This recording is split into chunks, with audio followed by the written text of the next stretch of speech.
What's up mga idol, meron lang akong napansin sa mga video ko. Ang daming nitong views pero yung like ko kunti lang tas wala ring nagsha-share, di ko alam kung ba't ganon.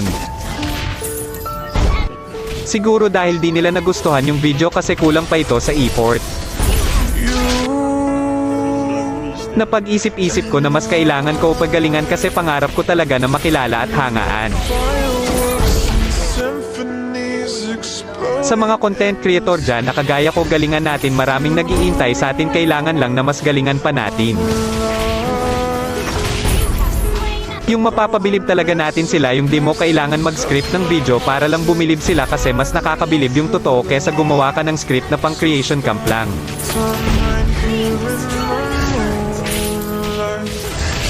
Antayin nyo lang ako mga idol, mapapabilib ko rin kayo sa bawat video na gagawin ko at hahangaan nyo rin ako balang araw. Maraming salamat.